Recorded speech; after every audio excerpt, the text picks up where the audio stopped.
It says, a friend was converted to Islam, alhamdulillah, but the parents did not know this, so he cannot fast or pray because his parents forced him to eat, and he cannot pray because they are always watching him.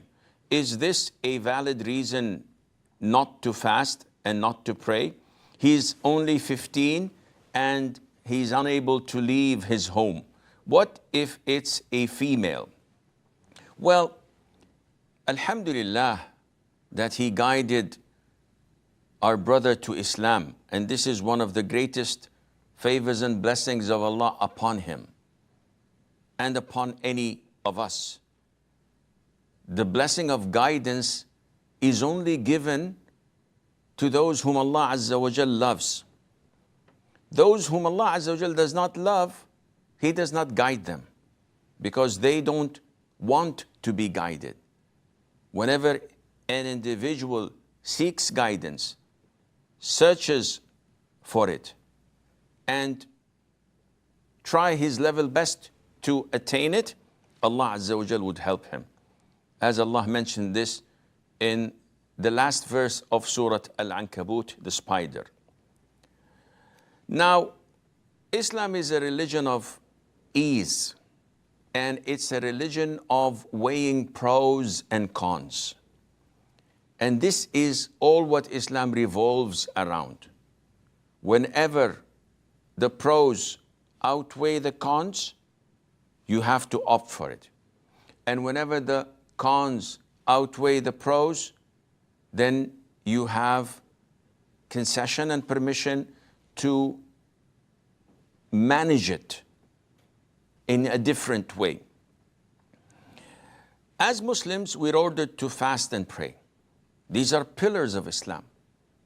And hence, when we are faced with a situation when my prayer and fasting would result in dire consequences, and this has to be measured correctly.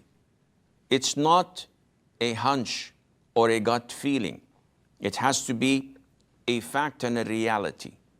So if a person like our friend here, who's 15 years of age, he's totally dependent on his parents, and he knows that his parents are vicious and evil.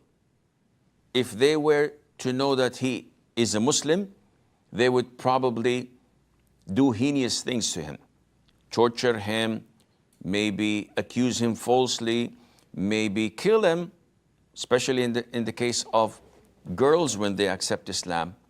They are more vulnerable for such attacks and abuse.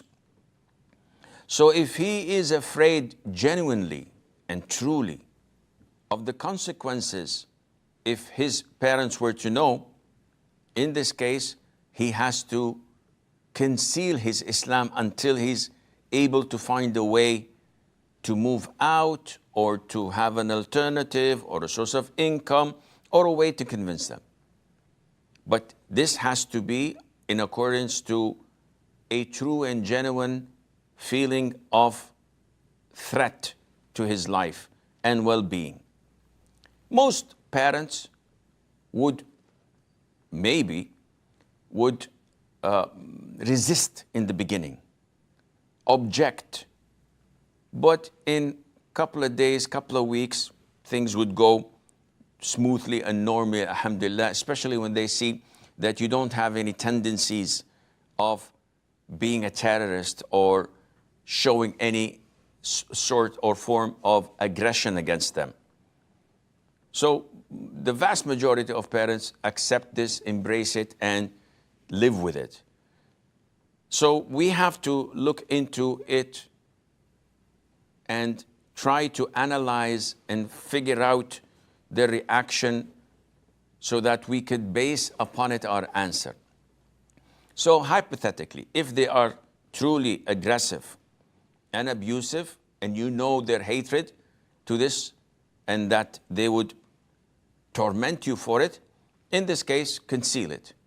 You can always try your level best to see when they're preoccupied with the TV or with the things that they do, and you go to your room and you can pray in less than 5 minutes.